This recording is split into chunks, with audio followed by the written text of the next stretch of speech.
ನಮಸ್ಕಾರ ವೀಕ್ಷಕರೇ, book ಬ್ರಹ್ಮದ zoom with book ಬ್ರಹ್ಮ ಕಾರ್ಯಕ್ರಮಕ್ಕೆ ನಿಮಗೆಲ್ಲರಿಗೂ ಆತ್ಮೀಯವಾದಂತಹ ಸ್ವಾಗತ. ಈಗಂತೂ ಕಾಲ ಬದಲಾಗಿದೆ. ಮೊದಲೆಲ್ಲ ಬರವಣಿಗೆ ಅಂದ್ರೆ ಬರೀ ಪತ್ರಿಕೆಗಳು ಅಥವಾ ಮಾಸಪತ್ರಿಕೆಗಳು ಇಂತಹ ಒಂದು ವೇದಿಕೆಯನ್ನೇ ಅವಲಂಬಿಸುವ ಕಾಲವಿತ್ತು. ಆದ್ರೆ ಈಗ ಡಿಜಿಟಲ್ ಪ್ಲಾಟ್ಫಾರ್ಮ್ ಮೂಲಕವೇ ಬರಹಗಾರರು ತಮ್ಮ ಬರವಣಿಗೆಯನ್ನ ವೇದಿಕೆಯನ್ನಾಗಿಸಿಕೊಳ್ಳುವಂತಹ ಕಾಲ ಬಂದಿದೆ.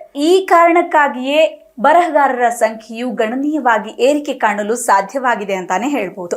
ಹೀಗೆ ಡಿಜಿಟಲ್ ಪ್ಲಾಟ್ಫಾರ್ಮ್ ಅನ್ನೇ ವೇದಿಕೆಯಾಗಿಸಿಕೊಂಡಿರುವಂತಹ ಒಬ್ಬ ಯುವ ಬರಹಗಾರ, ಕತೆಗಾರ ಪ್ರಮೋದ್ ಮೋಹನ್ ಹೆಗಡೆ ಅವರು ಇಂದು ನಮ್ಮ ಕಾರ್ಯಕ್ರಮದ ಅತಿಥಿಗಳಾಗಿ ಆಗಮಿಸಿದ್ದಾರೆ.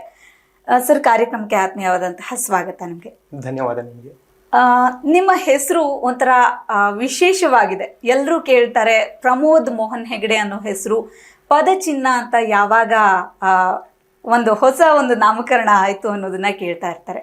ಯಾಕಾಗಿ ಈ ಹೆಸರು ಬಂದಿರುವಂತಹದ್ದು? ಪದಚಿಹ್ನ ಅಂದ್ರೆ ಮೊದಲಿಗ ಶಬ್ದದ ಅರ್ಥ ಹೇಳ್ತೀನಿ. ಕೃಷ್ಣ ಅನ್ನೋ ಒಂದು ಅರ್ಥ ಇದೆ, ಅಂದ್ರೆ ಹೆಜ್ಜೆ ಗುರುತು ಅನ್ನೋ ಒಂದು ಅರ್ಥನೂ ಬರುತ್ತೆ. ಕೃಷ್ಣ ಕಾಳಿಂಗನ ಅರ್ಥನ ಮಾಡಿದ್ಮೇಲೆ ಕಾಳಿಂಗನ ತಲೆ ಮೇಲೆ, ಹೆಡೆ ಮೇಲೆ ಅವನ ಪಾದದ ಗುರುತಿರುತ್ತಂತೆ. ಆ ಪಾದದ ಗುರುತು ಪದಚಿಹ್ನ ಅಂತ. ಈ ಹೆಸರನ್ನ ನನಗೆ ಕೊಟ್ಟಿದ್ದು ನನ್ನ ಗುರುಗಳು, ಶ್ರೀ ರಾಘವೇಶ್ವರ ಭಾರತಿ ಸ್ವಾಮೀಜಿಯವರು. ನಾನು ಬರವಣಿಗೆ ಶುರು ಮಾಡಿ ಸ್ವಲ್ಪ ಸಮಯ ಆಗಿತ್ತು. ಈ ಕಳೆದ ಒಂದು ವರ್ಷದ ಹಿಂದೆ ಆಗಿರ್ಬೋದು. ಆಗ ನನಗೆ ಯಾವುದು ಅಂದರೆ ನನ್ನ ಹೆಸರಲ್ಲಿ ಹೊರಗೆ ಬರುವಂಥದ್ದು ನಂಗೆ ಅಷ್ಟು ಮನಸ್ಸಿರಲಿಲ್ಲ. ಆಗ ಆ ಸಂದರ್ಭದಲ್ಲಿ ಶ್ರೀ ಸಂಸ್ಥಾನದವ್ರು ಕೊಟ್ಟಂತಹ ಹೆಸರು ಪದಚಿಹ್ನ ಅಂತ. ಓಕೆ, ಈ ಪದಚಿಹ್ನ ಅಂತ ಹೆಸರು ಬರೋಕ್ಕೂ ಮುಂಚಿತವಾಗಿ ನಿಮ್ಮ ಬಗ್ಗೆ ನಾವು ಮಾತನಾಡೋದಾದ್ರೆ, ಓದಿದ್ದು ಎಂಜಿನಿಯರಿಂಗ್, ಮಾಡ್ತಾ ಇರುವಂತಹದ್ದು ಈಗ ಜರ್ನಲಿಸಂ ಕೆಲಸ. ಸೊ ಯಾಕಾಗಿ ಈ ಒಂದು ಜರ್ನಲಿಸಂ ಫೀಲ್ಡ್ ಅನ್ನ ಆಯ್ಕೆ ಮಾಡಿದ್ರಿ? ಬರವಣಿಗೆಯನ್ನ ಯಾಕಾಗಿ ಆಯ್ಕೆ ಮಾಡಿದ್ರಿ? ಬರವಣಿಗೆ ನಂಗೊಂದು ಮೊದಲಿಂದನೂ ತುಂಬ ಇಷ್ಟ ಆಗಿರುವಂಥದ್ದಾಗಿತ್ತು. ಹಾಗಂತ ನಾನು ಚಿಕ್ಕ ವಯಸ್ಸಿಂದನೇ ಓದ್ತಾ ಇದ್ದೆ, ಅಂದರೆ ಹಲವು ಸಾಹಿತ್ಯಗಳನ್ನ ಓದ್ತಾ ಇದ್ದೆ ಅಥವಾ ಬರಿತಾ ಬರ್ತಾ ಇದ್ದೆ ಅಂತ ಇಲ್ಲ. ನಾನು ಮೊದಲಿಗೆ ಓದಕ್ಕೆ ಶುರು ಮಾಡಿದ್ದು ಮಂಕುತಿಮ್ಮನ ಕಗ್ಗ.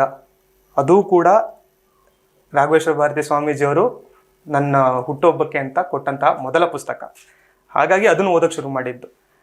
ಅದರಲ್ಲಿ 4 ಸಾಲುಗಳಲ್ಲಿ ಜೀವನದ ಹಲವು ಆಯಾಮಗಳನ್ನ ತುಂಬ ಚೆನ್ನಾಗಿ ವಿವರಿಸಿರ್ತಾರೆ. ಅದನ್ನ ಇನ್ನೂ ಓದಿ ಮುಗ್ಸಕ್ಕೆ ಆಗುತ್ತೆ ಅಂತ ಹೇಳಕ್ಕಾಗಲ್ಲ. ಅದು ಆಗಾಗ ಓದ್ತಾ ಇರುವಂಥ ಬುಕ್ ಆಗಿತ್ತು. ಅದರಿಂದ ಶುರು ಮಾಡಿದ್ದು. ಆಗ ಅದೇ ಥರ ನಾನು ಶುರು ಮಾಡಿದಾಗ ಹಿಂದಿಲಿ ಬರೆಯೋಕ್ಕೆ ಶುರು ಮಾಡ್ತಿದ್ದೆ. ಹಿಂದಿಲಿ ಶಾಯರಿ ಅಂತ 4 ಸಾಲಲ್ಲಿ ಬರಿಬೇಕು ಅಂತ, 4 ಸಾಲಲ್ಲಿ ಎಷ್ಟಾಗುತ್ತೋ ಅಷ್ಟನ್ನು ಹೇಳಬೇಕು ಅಂತ ಒಂದು ಆಸೆಯಲ್ಲಿ ಹಿಂದಿಲಿ ಬರೆಯೋಕ್ಕೆ ಶುರು ಮಾಡ್ತಿದ್ದೆ. ಅದಾದಮೇಲೆ ಕನ್ನಡದ್ದು ವ್ಯಾಪ್ತಿ ಎಷ್ಟು ದೊಡ್ಡದು ಅಂತ ಗೊತ್ತಾಗ್ತಾ ಬಂತು. ಆವಾಗ ಕನ್ನಡದಲ್ಲಿ ಬರೆಯೋಣ ಅಂತ ಅನಿಸ್ತು. ಕನ್ನಡದಲ್ಲಿ ಸಣ್ಣ ಸಣ್ಣ ಕವಿತೆಗಳು ಬರೆಯೋಕ್ಕೆ ಶುರು ಮಾಡಿದೆ, ಕವನಗಳು ಬರೆಯೋಕ್ಕೆ ಶುರು ಮಾಡಿದೆ. ಅದಾದಮೇಲೆ ಕತೆಗಳಿಗೆ ಬಂದಿದ್ದು. ಸಾಮಾನ್ಯವಾಗಿ ಮೊದಲ ಪುಸ್ತಕ ಬಿಡುಗಡೆ ಅಂತ ಹೇಳಿದ್ರೆ ಅದನ್ನು ಆಯ್ಕೆ ಮಾಡುವಂತಹದ್ದು ಕಾವ್ಯ ಪ್ರಕಾರವಾಗಿರುತ್ತೆ. ಪ್ರತಿಯೊಬ್ಬ ಲೇಖಕನಿಗೂ ಕೇಳುವಂತಹ ಈ ಪ್ರಶ್ನೆ ಏನಂತ ಹೇಳಿದ್ರೆ, ಕಾವ್ಯವನ್ನ ಬಿಟ್ಟು ಯಾಕಾಗಿ ಕಥಾ ಸಂಕಲನವನ್ನ, ಮೈಸೂರು ಪಾಕ್ ಹುಡುಗ ಅಂತ ಒಂದು ಶೀರ್ಷಿಕೆಯನ್ನ ಆಯ್ಕೆ ಮಾಡಿಕೊಂಡು ಕಥಾ ಸಂಕಲನವನ್ನ ಬಿಡುಗಡೆ ಮಾಡಿದ್ರಿ? ನಾನು ಕತೆಕೂಟ ಅಂತ ಒಂದು ವಾಟ್ಸಪ್ ಗ್ರೂಪ್ ಇದೆ, ನೀವು ಕೇಳಿರ್ಬೋದು, ಎಲ್ರಿಗೂ ಗೊತ್ತಿರುತ್ತೆ. ಆ ಕತೆಕೂಟ ಹಲವು ವರ್ಷಗಳಿಂದ ಇದೆ. ನನಗಲ್ಲಿ ಅವ್ರ ಜೊತೆ ಇರಬೇಕು, ಸೇರಬೇಕು, ಕಲಿಬೇಕು ಅಂತ ತುಂಬ ಆಸೆ ಇತ್ತು. ಆದರೆ ಕೇಳೋದಕ್ಕೇನೋ ಒಂಥರ ಹೆದರಿಕೆ. ನಾನಾಗಿ ಹೋಗಿ ಕೇಳಿ ಆಮೇಲೆ ನನಗದಕ್ಕೆ ಅಂದರೆ ಅರ್ಹತೆ ಇಲ್ಲದೆ ಹೋದರೆ ಅನ್ನೋ ಒಂದು ಹೆದರಿಕೆ ಇತ್ತು. ಆಮೇಲೆ ಅಂತೂ ಇಂತೂ ಒಂದು ಧೈರ್ಯ ಮಾಡಿ ಕೇಳಿದೆ. ಅವ್ರು ಆಮೇಲೆ ಕತೆಕೂಟಕ್ಕೆ ಪ್ರವೇಶ ಸಿಕ್ಕಿದ ಮೇಲೆ ಅಲ್ಲಿ ಬರೆದಂತಹ ಕತೆಗಳು ಈ ಮೈಸೂರು ಪಾಕ್ ಹುಡುಗನಲ್ಲಿರುವಂತಹ ಕತೆಗಳು. ಅಲ್ಲಿ ಕಳೆದ ಒಂದು 6-7 ತಿಂಗಳಿಂದ ನಾನು ಕತೆಕೂಟ ಗ್ರೂಪಲ್ಲಿರುವಂಥದ್ದು. ಅಲ್ಲಿ ಬರೆದಂತಹ ಎಲ್ಲ ಕತೆಗಳು ಈ ಕಥಾಗುಚ್ಛದಲ್ಲಿದೆ. ಮೈಸೂರು ಪಾಕ್ ಹುಡುಗ ಯಾಕೆ ಅಂದರೆ, ಈ ಹೆಸರನ್ನ ಕೊಟ್ಟಿದ್ದು ಅದು ಆಕಸ್ಮಿಕವಾಗಿ ಬಂತು. ಮೇಘನಾ ಸುಧೀಂದ್ರ ಅವರಿಗೆ ಒಂದು ಮೈಸೂರು ಪಾಕ್ ಮಾಡಿಕೊಟ್ಟಾಗ ಅವರು ಮೈಸೂರು ಪಾಕ್ ಹುಡುಗ ಅಂತ ಕರೆದ್ರು. ಮೈಸೂರು ಪಾಕ್ ಹುಡುಗ ಅಂದರೆ ಮೈಸೂರು ಪಾಕ್ ಅನ್ನೋದನ್ನೇ ಒಂದು ಕತೆ ಮಾಡ್ಬೋದು ಅಂತ ಐಡಿಯಾ ಕೊಟ್ಟವರು ಜಗದೀಶ್ ಶರ್ಮಾ ಅವರು. ಹಾಗಾಗಿ ಅದೆರಡು ಎಲ್ಲೋ ಒಂದು ಕಡೆ ಸಿಂಕ್ ಆಗಿ ಒಂದು ಕತೆ ಆಯಿತು. ಆಮೇಲೆ ಪುಸ್ತಕಕ್ಕೆ ಅದೇ ಶೀರ್ಷಿಕೆ ಹೊಂದುತ್ತೆ ಅಂತ ಅನಿಸಿ ಅದನ್ನೇ ಇಟ್ಟಿದ್ದು. ಸೊ ನೀವು ಒಬ್ಬ ಬರಹಗಾರ, ಒಬ್ಬ ಪತ್ರಿಕೋದ್ಯಮಿ, ಅದರ ಜೊತೆಗೇನೆ ಇವಾಗ ಒಬ್ಬ ಒಳ್ಳೆ ಶೆಫ್ ಅಂತಾನು ಹೇಳ್ಬೋದು. ಮೈಸೂರು ಪಾಕ್ ಮಾಡೋ ಮೂಲಕನೂ ಫೇಮಸ್ ಆಗಿದ್ರಿ. ಹಾ, ಒಳ್ಳೆ ಶೆಫ್ ಅಂತೆಲ್ಲ ಅಲ್ಲ, ಬಟ್ ತಿಂದ್ರೆ ನಿಮ್ಗೇನು ಅಪಾಯ ಇಲ್ಲ ಅಂತ ಗ್ಯಾರಂಟಿ ಕೊಡ್ತೀನಿ. ಈ ಪುಸ್ತಕದ ಬಗ್ಗೆ ಮಾತಾಡೋದಾದ್ರೆ ಕತೆಗಳ ಆಯ್ಕೆ ಆಗಿರಬಹುದು, ಯಾವ ರೀತಿ ಇತ್ತು ಪ್ರೊಸೀಜರ್ ಎಲ್ಲ? ಸುಮಾರು ಒಂದು 15 ಕತೆಗಳೇನೋ ಬರೆದಿದ್ದೆ. ಅದರಲ್ಲಿ 12 ಆಯ್ದ ಕತೆಗಳು ಈ ಪುಸ್ತಕದಲ್ಲಿದೆ. ಇದೆಲ್ಲದೂ ಕತೆ ಕೂಟದಲ್ಲಿ ಹಾಕಿದಾಗ ಅಲ್ಲಿ ಹಿರಿಯರು ಅವರು ಮಾರ್ಗದರ್ಶನ ನೀಡ್ತಾರೆ, ಹೇಗೆ ಬರಿಬೋದು, ಇದನ್ನ ಹೇಗೆ ಇನ್ನೂ ಚಂದಗೊಳಿಸ್ಬೋದು ಅಂತ. ಸೊ ಅದು ಆಮೇಲೆ ನಮ್ಮ ಜೊತೆಗಿರೋರು ಚೆನ್ನಾಗಿದೆ ಅಂತಲೂ ಹೇಳ್ತಾರೆ, ಪ್ರೋತ್ಸಾಹ ಕೊಡ್ತಾರೆ, ಬೆಂತಡ್ತಾರೆ. ಇದರಲ್ಲಿ ಒಂದು 12 ಕತೆಗಳನ್ನು ಆಯ್ಕೆ ಮಾಡಿ ಈ ಪುಸ್ತಕಕ್ಕೆ ತಂದಿದ್ದು. ಸೊ ಅಪ್ಪನಂತೆಯೇ ಮಗ ಅಥವಾ ಅಪ್ಪನನ್ನ ಮೀರಿಸುವಂತಹ ಮಗ, ಯಾವುದನ್ನ ಆಯ್ಕೆ ಮಾಡ್ತೀರಿ? ಯಾಕಂತ ಹೇಳಿದ್ರೆ ಮೋಹನ್ ಹೆಗಡೆಯವರು ಈಗಾಗ್ಲೇನೆ ಸಾಕಷ್ಟು ಗುರುತಿಸಿಕೊಂಡಿರುವಂತಹ ಒಬ್ಬ ವ್ಯಕ್ತಿ, ಕತೆಗಾರನಾಗಿ ಆಗಿರ್ಬೋದು. ಮೊದಲ ಕಥಾ ಸಂಕಲನವನ್ನು ಬಿಡುಗಡೆ ಮಾಡಿದ್ದಾರೆ ನಿಮ್ಮ ಪುಸ್ತಕದ ಜೊತೆಗೇನೆ. ಸೊ ಅವರ ಜೊತೆಗೆ ನಿಲ್ಲೋದಾದ್ರೆ ಅವರನ್ನ ಮೀರಿಸುವಂತಹ ಮಗ ಆಗ್ಬೇಕು ಅಂತ ಅನಿಸ್ತಿದ್ಯೋ, ಅವ್ರ ಜೊತೆಗೆ ನಿಲ್ಲುವಂತಹ ಮಗ ಆಗ್ಬೇಕು ಅನಿಸ್ತಿದ್ಯೋ? ಅದ್ರ ಬಗ್ಗೆ ಯಾವುದು ಒಂದು ಮಿತಿ ಅಂತ ಇರಲ್ಲ ನೋಡಿ. ಈಗ ಒಂದು ಲಿಮಿಟ್ ಹಾಕೊಂಡ್ರೆ ನಾವು ಅದನ್ನ ಲಿಮಿಟನ್ನು ದಾಟಬೇಕು ಅಂತಾನೆ ಯೋಚನೆ ಮಾಡ್ತಾ ಇರ್ತೀವಿ. ಸೊ ಹಾಗಿದ್ದಾಗ ಯೋಚನೆ ಮಾಡೋದಾದ್ರೆ ಅಪ್ಪ ಕೂಡ ಅಪ್ಪನು ಯಾವುದೋ ಒಂದು ಲಿಮಿಟ್ ಅಲ್ಲಿ ಇದ್ದಾರೆ ಅಂತ ಇಲ್ಲ, ಅವ್ರಿಗೂ ಇದನ್ನ ಮೀರಿ ಇನ್ನೇನಾದ್ರು ಮಾಡಬೇಕು ಅಂತಾನೆ ಇದೆ. ಸೊ ಅದೇ ತರ ಭಾವ ನಂಗೂ ಇದೆ. ನಾನು ಈಗ ಯಾವುದೋ ಒಂದು ಗುರಿ ಅಂತ ಇಟ್ಕೊಂಡ್ರೆ ಆ ಗುರಿ ಏನಕ್ಕೆ ಅಂತಂದ್ರೆ ಅದನ್ನ ದಾಟಬೇಕು ಅಂತ. ಹಾಗಾಗಿ ಅಪ್ಪನ ಜೊತೆ ಇರ್ತೀನೋ ಅಪ್ಪನ ಮೀರಿಸ್ತೀನೋ ಕೇಳಿದ್ರೆ ನಂಗೆ ಗೊತ್ತಿಲ್ಲ, ಇಷ್ಟು ಬೇಗ ಹೇಳಕ್ ಆಗಲ್ಲ. ಸೊ ಹೇಗಿತ್ತು ರೆಸ್ಪಾನ್ಸ್ ಈ ಪುಸ್ತಕದ ಬಗ್ಗೆ? ಅಂದ್ರೆ ಮೊದಲ ಸಂಕಲನವನ್ನು ಬಿಡುಗಡೆ ಮಾಡಿದಾಗ ಆ ಅನುಭವ ಹೇಗಿತ್ತು, ಮತ್ತೆ ಯಾವ ರೀತಿ ರೆಸ್ಪಾನ್ಸ್ ಸಿಕ್ತು ನಮಗೆ ಓದುಗರಿಂದ? ಆಕ್ಚುಲಿ ನಿರೀಕ್ಷೆಗಿಂತ ಮೀರಿ ರೆಸ್ಪಾನ್ಸ್ ಬಂದಿದೆ. ಅಂದ್ಕೊಂಡಿರ್ಲಿಲ್ಲ ಜನ ಈ ಮೈಸೂರು ಪಾಕ್ ಹುಡುಗನನ್ನು ಒಪ್ತಾರೋ ಒಪ್ಪಲ್ವೋ ಅನ್ನೋದೊಂದು. ಫಸ್ಟ್ ಬುಕ್ ಆಗಿದ್ದಕ್ಕೆ ಅದು ಭಯ ಸಹಜವಾಗೇ ಇರುತ್ತೆ. ಹಾಗೆ ಆ ಮಟ್ಟಕ್ಕೆ ಯೋಚನೆ ಮಾಡಿದಾಗ ನನಗೆ ಇದಕ್ಕೆ ಫಸ್ಟ್ ಬಂದಿದ್ದ ಪ್ರತಿಕ್ರಿಯೆ ವಿನಯ್ ಮಾಧವ್ ಅವ್ರದ್ದು. ಅವರು ಬರೆದಂತಹ ಒಂದು ಏನು ವಿಮರ್ಶೆ ಅಥವಾ ಅನಿಸಿಕೆ ಇರ್ಬೋದು, ಅದನ್ನ ನೋಡಿದಾಗ ನಿಜವಾಗ್ಲೂ ತುಂಬಾ ಆಶ್ಚರ್ಯ ಆಗಿತ್ತು. ಅವರೊಂದು ಸಾಲು ಬರ್ತಿದ್ದಾರೆ, ಮುಗ್ಧ ಮುಖದ ಹಿಂದೆ ಗಾಢವಾಗಿ ಯೋಚನೆ ಮಾಡುವಂತಹ ಒಬ್ಬ ಹುಡುಗ ಇದ್ದಾನೆ ಇಲ್ಲಿ ಕಾಣ್ತಾ ಇದ್ದಾನೆ ಅಂತ. ಅದು ಅಂದ್ರೆ ಅವ್ರಿಗೆ ಆಮೇಲೆ ಫೋನ್ ಮಾಡಿದಾಗ ಮಾತಾಡಿದಾಗ ಹೇಳಿದೆ, ಇಲ್ಲ ನಾನು ತುಂಬಾ ಸೀರಿಯಸ್ ಮನುಷ್ಯ ಏನಲ್ಲ, ತುಂಬಾ ತಮಾಷೆ ಮಾಡ್ತಾನೆ ಇರ್ತೀನಿ ಅಂತ. ಆ ಥರದ ನಿರೀಕ್ಷೆ ಎಕ್ಸ್ಪೆಕ್ಟ್ ಮಾಡಿರಲ್ಲ. ಸೊ ಆ ಥರದ್ದು ಬಂದಾಗ ಒಂದು ಹೊಸ ಸ್ಫೂರ್ತಿ ಬರುತ್ತೆ. ಸರಿ ಪರವಾಗಿಲ್ಲ, ನಮ್ಮಿಂದ ಏನೋ ಒಂದು ಸಣ್ಣ ಪುಟ್ಟ ಕಾರ್ಯ ಆಗ್ತಾ ಇದೆ, ಇನ್ನೊಂದು ಸ್ವಲ್ಪ ಜಾಸ್ತಿ ಚೆನ್ನಾಗಿ ಮಾಡೋಣ ಅಂತ ಒಂದು ಹೊಸ ಏನು ಜೋಶ್ ಬರುತ್ತೆ.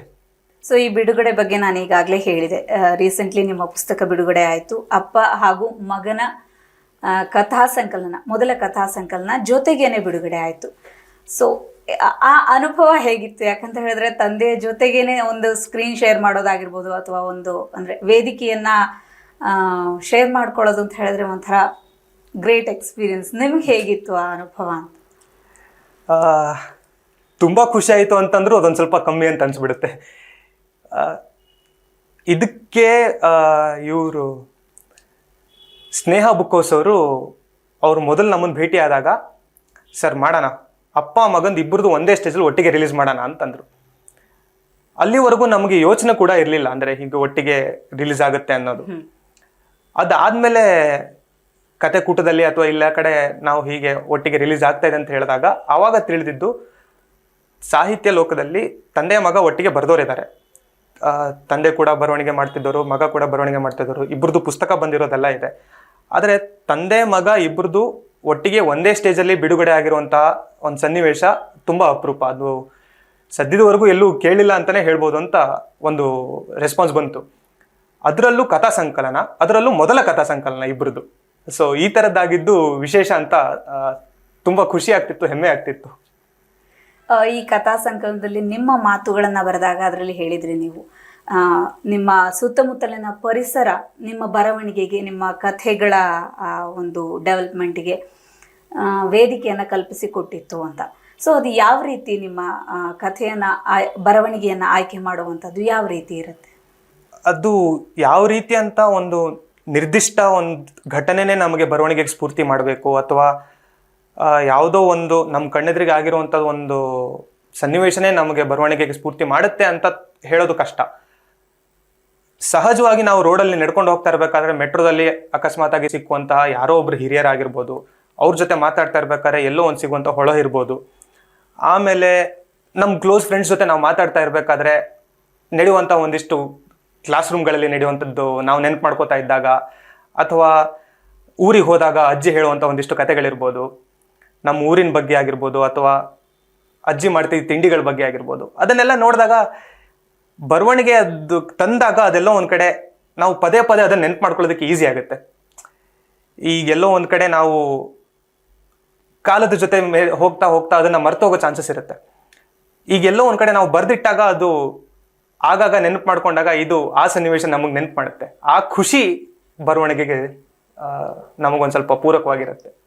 ನಿಮ್ಮ ಕತೆಗಳಲ್ಲಿ ಸಾಕಷ್ಟು ನಾವು ಕಾಣುವಂತಹ ವಿಚಾರ ಅಂತ ಹೇಳಿದ್ರೆ ಬೆಂಗಳೂರು ಮತ್ತು ನಿಮ್ಮ ಹಳ್ಳಿಯ ಚಿತ್ರಣ ಆಗಿರಬಹುದು, ಅದರ ಜೊತೆಗೇನೆ ಒಂದು ಡಿಜಿಟಲ್ ಮೀಡಿಯಾ, ಡಿಜಿಟಲ್ ಯುಗ ಏನಿದೆ, ಸೊ ಅದ್ರ ಬಗ್ಗೆನೂ ಡಿಫೈನ್ ಮಾಡಿರುವಂತಹ ಕತೆಗಳನ್ನು ನೀವು ಸಾಕಷ್ಟು ಬರೆದಿದ್ದೀರಿ. ಸೊ ಇಂಥ ಕತೆಗಳನ್ನು ಬರಿಬೇಕಿದ್ರೆ ಯಾವ ಥರ ನೀವು ಸ್ಟಡಿ ಮಾಡ್ಕೋತೀರಿ? ಹಳೆ ವಿಚಾರಗಳನ್ನು ತಗೊಳ್ಳುವಾಗ ಯಾವ ಥರ ಸ್ಟಡಿ ಮಾಡ್ಕೋತೀರಿ? ಸಾಮಾನ್ಯವಾಗಿ ನಾವು ಹುಟ್ಟು ಬೆಳೆದಂತಹ ಊರಾಗಿರ್ಬೋದು ಅಥವಾ ಬಂದಂತಹ ಬೆಂಗಳೂರು ಇರ್ಬೋದು, ಇದ್ರ ಬಗ್ಗೆ ಇದ್ರೊಳಗೆ ನಾವೆಲ್ಲೋ ಒಂದು ಕಡೆ ಒಂದು ಸ್ವಲ್ಪ ಕಳೆದು ಹೋಗಿರ್ತೀವಿ. ಈ ಬೆಂಗಳೂರಿಗೆ ಬಂದು ಇದೊಂದು ಮಾಯಾನಗರಿ ಅಂತಲೇ ಹೇಳ್ಬೋದು. ಇಲ್ಲಿ ಕಳೆದು ಹೋದಾಗ ಎಲ್ಲೋ ಒಂದು ಕಡೆ ನಾವು ನಮ್ಮ ಊರನ್ನ ನೆನಪು ಮಾಡ್ಕೋತಾ ಇದ್ದಾಗ ಅಥವಾ ಊರನ್ನ ನೋಡೋ ರೀತಿ ಒಂದು ಸ್ವಲ್ಪ ಬೇರೆ ಆಗ್ಬೋದು. ಹಾಗಿದ್ದಾಗ ಅದ್ರ ಬಗ್ಗೆ ಒಂದು ಸ್ವಲ್ಪ ಅಜ್ಜಿ ಹೇಳ್ತಿದ್ದು ಅಥವಾ ಇನ್ಯಾರೋ ಒಬ್ರು ಹಿರಿಯರು ಅವರು ಊರನ್ನ ನೋಡಿದಾಗ ಹೇಳ್ತಾ ಇದ್ದಿದ್ದ ಕತೆಗಳನ್ನು ನಾವು ನಮ್ಮ ದೃಷ್ಟಿಲಿ ನೋಡಿದ್ರೆ ಹೇಗಿರುತ್ತೆ ಅನ್ನೋ ಒಂದು ಏನು ಹೇಳ್ಬೋದು, ಒಂದು ಸಣ್ಣ ಕುತೂಹಲ. ಈಗ ನಾವು ನೋಡೋದಾದ್ರೆ ಹೇಗೆ ನೋಡ್ತೀವಿ, ಅದೇ ಒಂದು ಕತೆ ಆಗೋದಕ್ಕೆ ಕಾರಣ ಆಗುತ್ತೆ. ಸೊ ಈಗಾಗಲೇ ನೀವು ಹೇಳಿದ್ರಿ ಕಥಾಗುಚ್ಛದ ಮೂಲಕ ನೀವು ಬರವಣಿಗೆಯನ್ನು ಶುರು ಮಾಡಿದ್ರಿ, ಕಥೆಗಳನ್ನು ಬರೆಯೋದಕ್ಕೆ ಮುಖ್ಯವಾಗಿ ಶುರು ಮಾಡಿದ್ರಿ ಅಂತ. ಸೊ ಅದಕ್ಕೆ ಎಂಟ್ರಿ ಪಡ್ಕೊಂಡಿದ್ದು ಯಾವ ಥರ ಅಂದರೆ ಕಥಾಗುಚ್ಛ ಅನ್ನುವಂತಹ ಒಂದು ಗ್ರೂಪ್ ಇದೆ, ವಾಟ್ಸಪ್ ಗ್ರೂಪ್ ಆಗಿ ಫಸ್ಟಿಗೆ ಶುರುವಾಗಿರುವಂತಹ ಒಂದು ವೇದಿಕೆ ಅದು. ಸೊ ಹೇಗೆ ಅದಕ್ಕೆ ಎಂಟ್ರಿ ತಗೊಂಡ್ರಿ ನೀವು? ಅದು ಒಂದು ಅಚಾನಕ್ ಆಗಿರುವಂಥ ಘಟನೆ. ಆಗ ಗೋಪಾಲಕೃಷ್ಣ ಕುಂಟಿನಿ ಅವರು ನನ್ನ ಅಪ್ಪನಿಗೆ ಹಳೆ ಗೆಳೆಯರು, ತುಂಬ ಒಳ್ಳೆ ಸ್ನೇಹಿತರು ಅಪ್ಪ ಅವರು. ಅಪ್ಪ ಕತೆ ಕೂಟ ಶುರುವಾದಾಗಿಂದ ಕತೆ ಕೂಟದಲ್ಲಿದ್ದಾರೆ. ಹೆಚ್ಚು ಕಮ್ಮಿ 4 ವರ್ಷ ಆಗಿರ್ಬೋದು, 4-5 ವರ್ಷ ಆಗಿರ್ಬೋದು. ನನಗೆ ಹೋಗಬೇಕು ಅಂತ ಆಸೆ, ಆದರೆ ಕೇಳೋದಕ್ಕೆ ಹೆದರಿಕೆ. ಈ ಕಳೆದ ವರ್ಷ ಸುಮಾರು ವರ್ಷ ಯೋಚನೆ ಮಾಡಿ ಮಾಡಿ ಮಾಡಿ ಕೇಳೋ ಬೇಡವೋ ಅಪ್ಪನ ಮೂಲಕ ಹೋಗ್ಬೋದಿತ್ತು, ಆದರೆ ನಂಗೆ ಅದು ಅಷ್ಟು ಮನಸ್ಸಿರಲಿಲ್ಲ. ಆಮೇಲೆ ಯಾವಾಗಲೂ ಒಂದ್ಸಲಿ ಧೈರ್ಯ ಮಾಡಿ ಕುಂಟಿನಿಯವ್ರ ಹತ್ರ ಅಚಾನಕ್ಕಾಗಿ ಯಾವುದೋ ಒಂದು ಬೇರೆ ವಿಷಯದಕ್ಕೆ ಫೋನಲ್ಲಿ ಮಾತಾಡ್ತಾ ಇದ್ದಾಗ ಈ ವಿಷಯ ಬಂದಾಗ ಹೀಗೊಂದು ಕತೆಗೂಟಕ್ಕೆ ಬರೋ ಅವಕಾಶ ನನಗೂ ಇದೆಯಾ ಅಂತ ಕೇಳಿದೆ.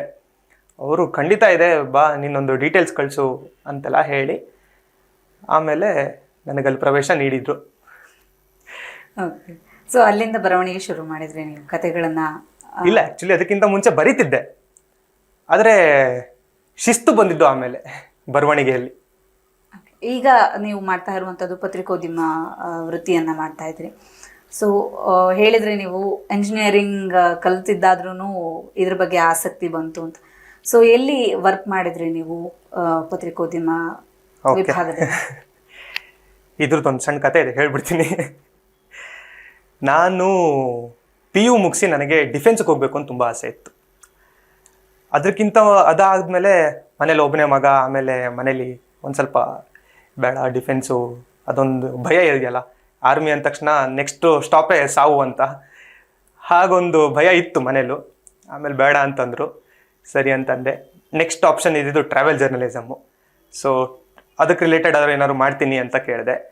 ಆಮೇಲೆ ಅದು ಸೇಮ್ ಇದೇ ಥರ ಅಡ್ವೆಂಚರ್ ಆಗುತ್ತೆ, ನಾನು ಮನೆಯಿಂದ ಹೊರಗೆ ಹೋದ್ರೆ ಯಾವಾಗ ಬರ್ತೀನಿ ಏನು ಅಂತ ಗೊತ್ತಿರಲ್ಲ. ಆಮೇಲೆ ಅದಕ್ಕೂ ಒಂದು ಸ್ವಲ್ಪ ಬೇಡ ಅಂತ ಆಯಿತು.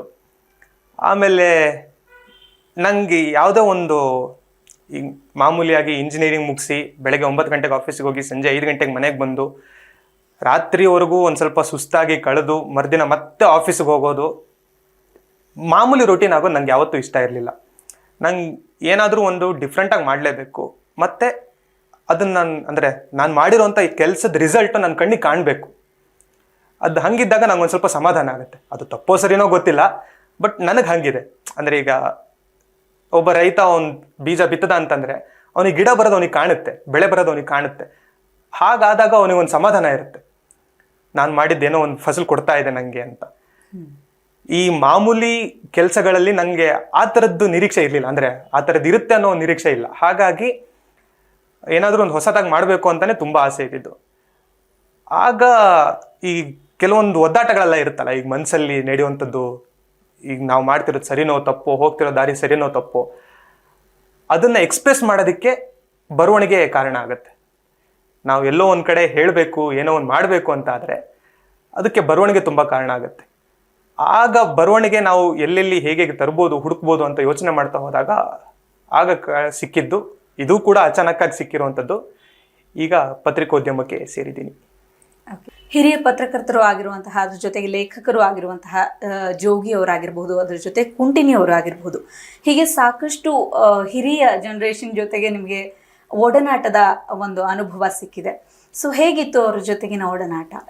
ಯಾವ ವಿಚಾರವನ್ನು ಕಲಿಯುವುದಕ್ಕೆ ನಿಮಗೆ ಅವರ ಮಾರ್ಗದರ್ಶನ ಹೆಲ್ಪ್ ಆಯಿತು? ಜೋಗಿ ಅವರು ನಮ್ಮಂಥ ಎಷ್ಟೋ ಯುವ ಬರಹಗಾರರಿಗೆ ಒಂದು ಪ್ರೇರಣೆ, ಒಂದು ಸ್ಫೂರ್ತಿ ಅಂತ ಹೇಳ್ಬೋದು.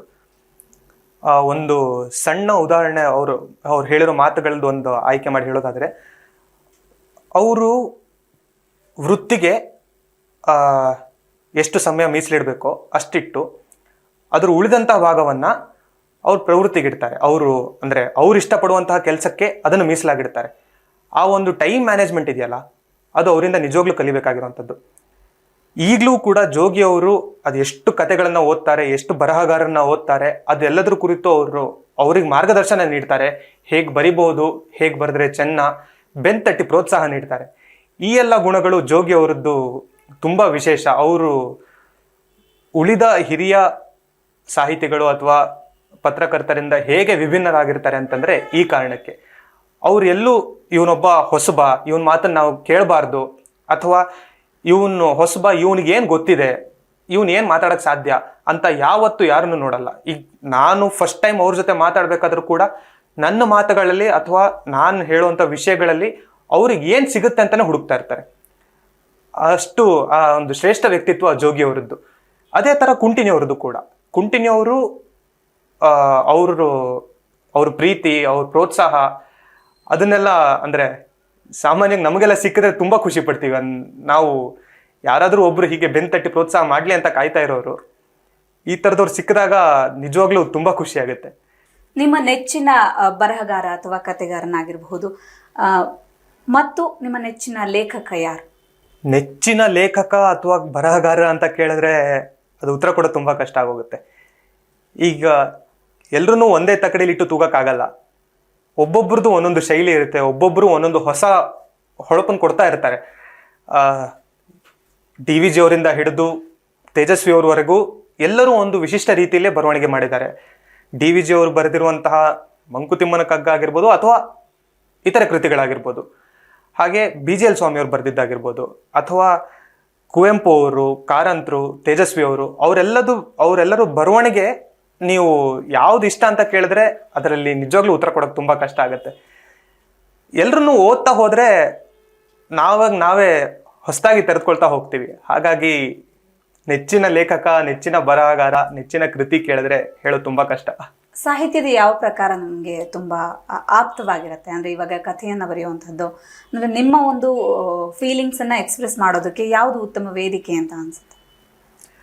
ನಾನು ಪರ್ಸ್ನಲ್ ಆಗಿ ಕೇಳೋದಾದರೆ, ಅಂದರೆ ನಾನು ಬರವಣಿಗೆಗೆ ಈಗ ಶುರು ಮಾಡಿದ್ದು ಕಥಾಗುಚ್ಛದಿಂದ. ನೆಕ್ಸ್ಟ್ ಇನ್ನೊಂದು ಹೊಸ ಪ್ರಯತ್ನಕ್ಕೆ ಕಾಲಿಡ್ತಾ ಇದ್ದೀನಿ, ಅದಕ್ಕೆ ಎಲ್ರದ್ದು ಆಶೀರ್ವಾದ ಇರಲಿ.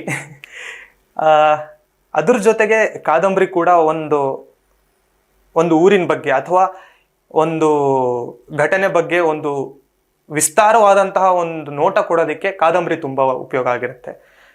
ಕತೆಗಳು ಸಣ್ಣದಾಗಿ ನೀವು ಎಷ್ಟು ಹೇಳ್ಬೋದು, ಅದು ತುಂಬ ಕಷ್ಟ ಅಂತಲೂ ಹೇಳ್ಬೋದು. ತುಂಬ ಜನ ಹೇಳ್ತಾರೆ ಕತೆ ಬರೆಯೋದು ತುಂಬ ಕಷ್ಟ ಅಂತ.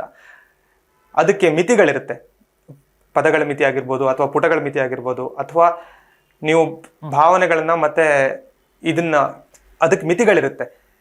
ಪದಗಳ ಮಿತಿ ಆಗಿರ್ಬೋದು, ಅಥವಾ ಪುಟಗಳ ಮಿತಿ ಆಗಿರ್ಬೋದು, ಅಥವಾ ಒಂದು ಘಟನೆಯನ್ನ ನೀವು ಎಷ್ಟು ಯಾವ ಮಟ್ಟಿಗೆ ಯಾವ ಪ್ರಮಾಣದಲ್ಲಿ ಹೇಳ್ಬೋದು ಅನ್ನೋದು ಒಂದು ಕತೆಗಳಲ್ಲಿ ಇರುತ್ತೆ. ಕಾದಂಬರಿಗೆ ಅದು ವಿಸ್ತಾರವಾಗಿ ಹೇಳ್ತಾ ಹೋದರೂ ಅದಕ್ಕೇನು ಸಮಸ್ಯೆ ಇರಲ್ಲ. ಹಾಗಾಗಿ ಕಾದಂಬರಿಗಳು ಒಂದು ರೀತಿಯಲ್ಲಿ ಆಪ್ತವಾಗಿದ್ರೆ ಕತೆಗಳು ಇನ್ನೊಂದು ರೀತಿಯಲ್ಲಿ ನಮ್ಗೆ ಆಪ್ತವಾಗಿರುತ್ತೆ. ಅದೇ ರೀತಿ ಕವನ ಕೂಡ. ಕವನಗಳು ಈಗ ಹೇಳೋದು 4 ಸಾಲ ಆದರೂ ಅಥವಾ 8-10 ಸಾಲಗಳಾದರೂ ಅದು ಒಂದು ಕ್ಷಣ ನಮ್ಮನ್ನ ಬೇರೆ ಪ್ರಪಂಚಕ್ಕೆ ಅತಿ ವೇಗದಲ್ಲಿ ಕರ್ಕೊಂಡು ಹೋಗುತ್ತೆ. ಕತೆಗಳು ಒಂದು ಸ್ವಲ್ಪ ಹೊತ್ತು ನಮ್ಮನ್ನ ಅದರೊಳಗೆ ಇರಿಸ್ಕೊಳ್ಳುತ್ತೆ, ಆಮೇಲೆ ಹೊರಗೆ ಬರೋಕ್ಕೆ ನಾವು ಪ್ರಯತ್ನ ಪಡಬೇಕು. ಈ ರೀತಿ ಇದ್ರೆ ಕವನಗಳು ಇನ್ಸ್ಟಂಟ್. ಆ ಥರದ್ದು 3 ಪ್ರಕಾರಗಳು ವಿಭಿನ್ನವಾಗೇ ಇರುವಂಥದ್ದು. ಅದು 3 ಪ್ರಕಾರಗಳು ನಂಗೆ ಇಷ್ಟ. ಸೊ ಇವಾಗ ಮಾಡ್ತಿರುವಂಥದ್ದು ಜರ್ನಲಿಸಮ್ ವೃತ್ತಿ. ಸೊ ಇಲ್ಲಿಯ ಬರವಣಿಗೆ ಮತ್ತು ನಿಮ್ಮ ಸಾಹಿತ್ಯಿಕ ಬರವಣಿಗೆಗೆ ಏನು ವ್ಯತ್ಯಾಸ ಇದೆ ಅಂತ? ಎರಡರಲ್ಲೂ ಕಲಿಯುವಂಥದ್ದು ತುಂಬ ಇದೆ. ಜರ್ನಲಿಸಮ್ಗೆ ನಾನು ಇತ್ತೀಚೆಗೆ ಕಾಲಿಟ್ಟಿದ್ದು. ಈಗ ನೀವು ಅದು ತಮಾಷೆ ಮಾಡ್ಬೋದು ಬೇಕಾದರೆ. ಈಗ ನೀವು ಅವಾಗಲೇ ನಾನು ಓದಿದ್ದು ಇಂಜಿನಿಯರಿಂಗ್ ಅಂತ ಹೇಳಿದ್ರಲ್ಲ, ನೀವು ಅದು ಹೇಳೋದು ಬೇಡಾಗಿತ್ತು. ನಾನು ಬರಿತೀನಿ, ನಾಟಕ ಇಷ್ಟ, ಆಮೇಲೆ ಆ್ಯಂಕರಿಂಗ್ ಮಾಡ್ತಾ ಇದ್ದೆ, ಆಮೇಲೆ ಈಗ ಜರ್ನಲಿಸಮಲ್ಲಿ ಇದ್ದೀನಿ ಅಂತಂದರೆ ನಾನು ಓದಿದ್ದೇನು ಅಂತ ಕೇಳಿದ್ರೆ ಗೆಸ್ ಮಾಡಿಬಿಡ್ತಿದ್ದಾರೆ, ಇವನು ಓದಿದ್ದು ಇಂಜಿನಿಯರಿಂಗ್ ಅಂತ. ನಾವು ಇಂಜಿನಿಯರ್ಸಿಗೆ ಅದೊಂದು ಇದೆ, ನಾವು ಓದಿದ್ದೊಂದು ಬಿಟ್ಟು ಎಲ್ಲದೂ ಮಾಡ್ತಾ ಇರ್ತೀವಿ. ಸೊ ಹಾಗೆ ಈ ಜರ್ನಲಿಸಮ್ ಕಾಲಿಟ್ಟಾಗ ಜರ್ನಲಿಸಮಲ್ಲಿ ನಾವು ಮಾಡುವಂಥ ಒಂದು ವಾಕ್ಯ ರಚನೆ ಇರ್ಬೋದು, ಅಥವಾ ಅಲ್ಲಿ ಬಳಸುವಂತಹ ಕೆಲವೊಂದು ಶಬ್ದಗಳಿರ್ಬೋದು, ಅದು ನ್ಯೂಸ್ ಪೇಪರ್ಗೆ ಅಥವಾ ಒಂದು ಸುದ್ದಿ ನಾವು ವರದಿ ಮಾಡೋದಕ್ಕೆ ಅಲ್ಲಿಗೆ ಬೇಕಾಗಿರೋ ರೀತಿಯಲ್ಲೇ ಇರಬೇಕು. ಅದು ಮತ್ತೆ ಸಾಹಿತ್ಯದ ಬರವಣಿಗೆ. ಸಾಹಿತ್ಯದ್ದು ಅಂದರೆ ಉಳಿದ ಲೇಖನಗಳು ಅಥವಾ ಇನ್ಯಾವುದೋ ಕತೆಗಳನ್ನು ಬರಿಬೇಕಾದ್ರೆ ನಮಗಲ್ಲೊಂದು ಸ್ವಲ್ಪ ಫ್ರೀಡಮ್ ಇರುತ್ತೆ. ನಾವು ಒಂದು ಸ್ವಲ್ಪ ಅದರದ್ದು ಅಡ್ವಾಂಟೇಜ್ ತೊಗೊಬೋದು. ಆದರೆ ವರದಿ ಮಾಡಬೇಕಾದ್ರೆ ಅದು ಒಂದು ಸ್ವಲ್ಪ ಕಷ್ಟ. ಅದರದ್ದೊಂದು ಶೈಲಿ ಇದೆ. ನೀವು ಜರ್ನಲಿಸಮಲ್ಲಿ ಇರೋದಕ್ಕೆ ನಿಮ್ಗೊಂದು ಗೊತ್ತಿರುತ್ತೆ.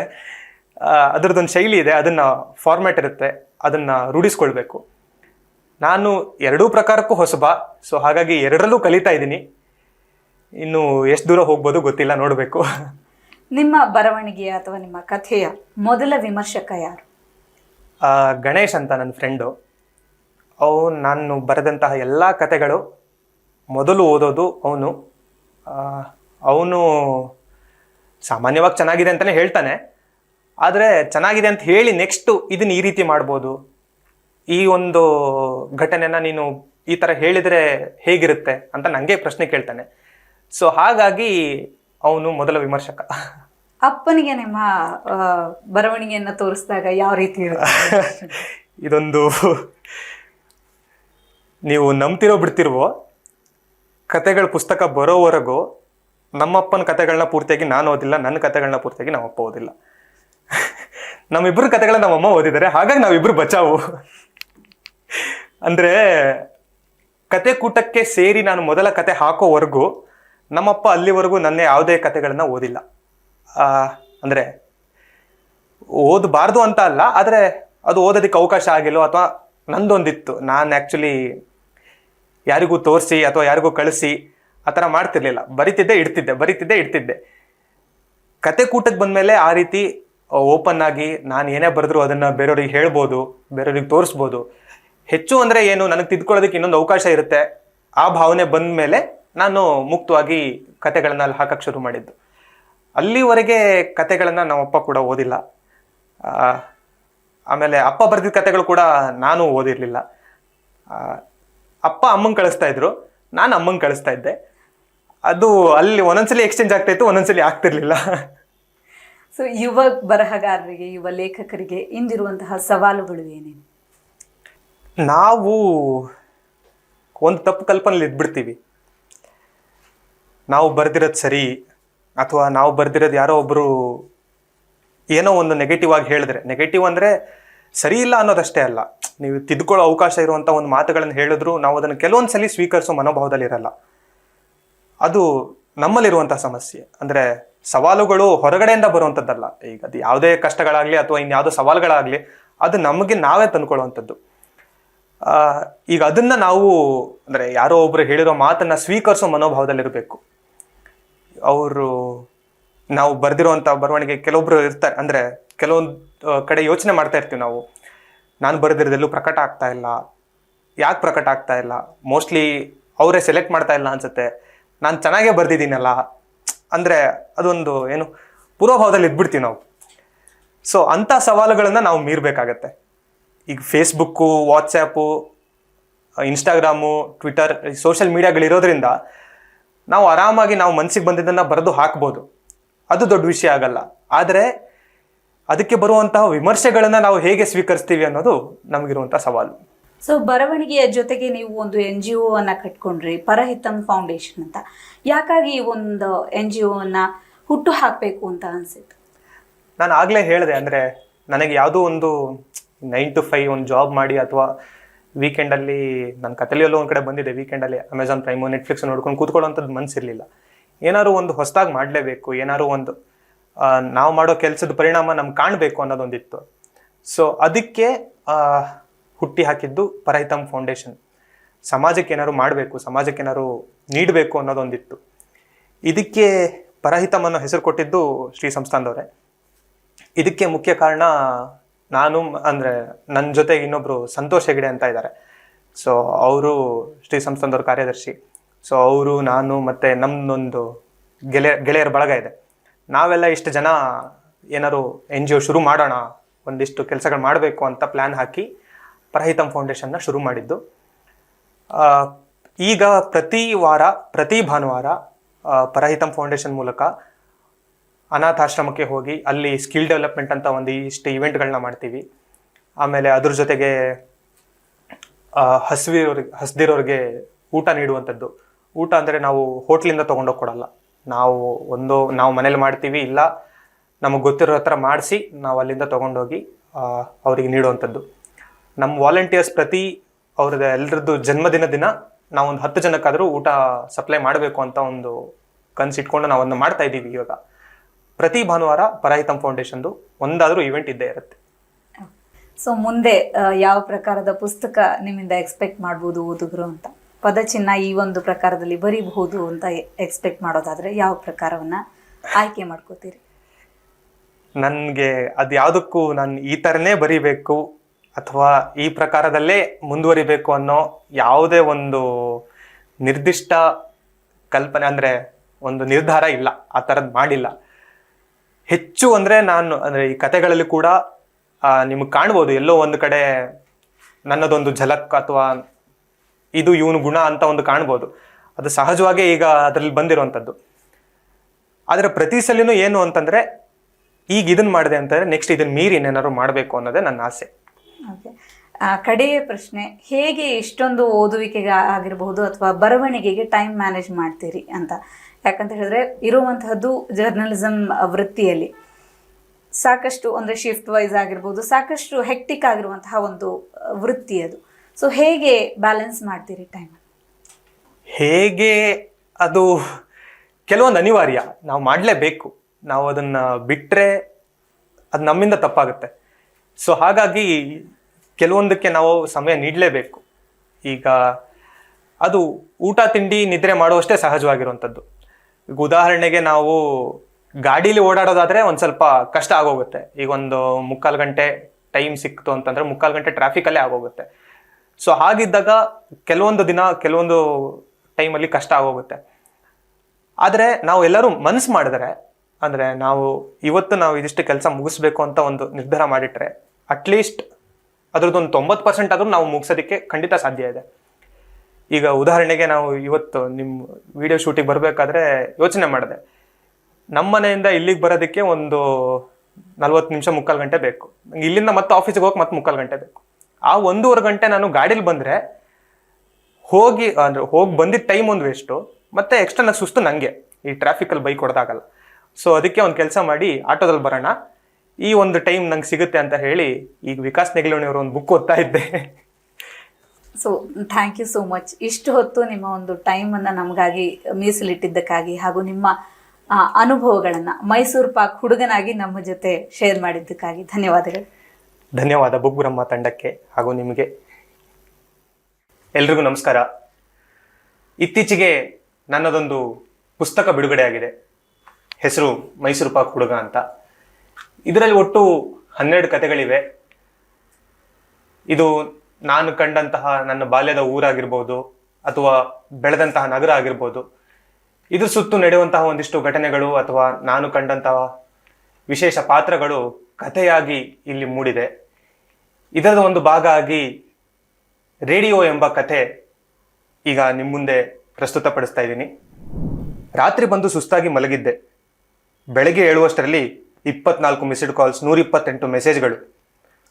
ನೋಡುತ್ತಿದ್ದಂತೆ ಗಾಬರಿಯಾದೆ. ಮೆಸೇಜ್ ತೆಗೆದು ಕೂಡ ನೋಡಲಿಲ್ಲ. ತಕ್ಷಣ ರಕ್ಷಾಳಿಗೆ ವಾಪಸ್ ಕಾಲ್ ಮಾಡಿದೆ.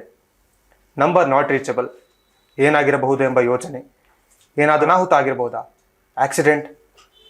ಯಾರಿಗಾದರೂ ಆರೋಗ್ಯ ಹೆಚ್ಚು ಕಮ್ಮಿ ಆಗಿರ್ಬೋದಾ? ಅವಳನ್ನು ನೋಡಲು ಹೋಗಿಲ್ಲ ಎಂದು ಕೋಪ ಮಾಡ್ಕೊಂಡಿರ್ಬೋದಾ? ಏನಿರಬಹುದು ಎಂದು ಯೋಚಿಸುತ್ತಲೇ ಅವಳ ಮೆಸೇಜ್ ಓಪನ್ ಮಾಡಿದೆ. ಕಾಲ್ ಮೀ ಅರ್ಜೆಂಟ್ ಎಂದಷ್ಟೇ ಅವಳ ಮೆಸೇಜ್ಗಳಿತ್ತು. 128 ಸಲ ಕಳಿಸಿದ್ಲು. ನಾವು ಕಾಲೇಜಿಗೆ ಹೋಗುವ ಸಮಯದಿಂದ ನಾನು ಮತ್ತು ರಕ್ಷಾ ಭೇಟಿಯಾಗುವ ಜಾಗ ಹೊಂದಿದೆ. ಕಾಲೇಜಿನ ಹತ್ತಿರವೇ. ಸಾಮಾನ್ಯವಾಗಿ ನಾವು ಮೊದಲು ಅಲ್ಲಿ ಭೇಟಿಯಾಗಿ ಮುಂದಿನ ಜಾಗಕ್ಕೆ ಹೋಗುವುದು ರೂಢಿ. ಆ ದಿನ ಕೂಡ ಅವಳು ಅಲ್ಲಿ ಬರುವಳು ಎಂದು ಅಲ್ಲಿ ಹೋಗಿ ಕಾಯ್ತಿದ್ದೆ ನಾನು. ಏನು ವಿಷಯ ಎಂದು ತಿಳಿಯದೆ ವಿಚಿತ್ರ ಭಯ ಆಗ್ತಿತ್ತು. ಎದೆ ಕೈಕಾಲುಗಳು ಸಣ್ಣದಾಗಿ ನಡುಗುತ್ತಿತ್ತು. ಕಣ್ಣುಗಳು ಅವಳನ್ನೇ ಹುಡುಕುತ್ತಿದ್ದವು. ಭೂಮಿಗೆ ಬಿದ್ದ ಒಣ ಎಲೆಗಳು ಗಾಳಿಗೆ ಚೆಲ್ಲಾಪಿಲ್ಲಿಯಾದ ಶಬ್ದಗಳನ್ನು ಕೇಳಿದಾಗ ಅವಳೇ ಬಂದಳೇನೋ ಎಂದು ತಕ್ಷಣ ತಿರುಗಿ ನೋಡುತ್ತಿದ್ದೆ. ಅಲ್ಲೊಂದು ಕಲ್ಲಿನ ಬೆಂಚಿದೆ. ನಾನು ಮತ್ತು ರಕ್ಷಾ ಅದರ ಮೇಲೆ ಕೂತು ಗಂಟೆಗಟ್ಟಲೆ ಮಾತಾಡುತ್ತಿದ್ವಿ. ಅಲ್ಲಿ ನನಗೊಬ್ಬನಿಗೆ ಕೂರಲು ಧೈರ್ಯ ಸಾಲುತ್ತಿರಲಿಲ್ಲ. ಸಾಮಾನ್ಯವಾಗಿ ಆ ಜಾಗದಲ್ಲಿ ಯಾರೂ ಓಡಾಡುವುದಿಲ್ಲ.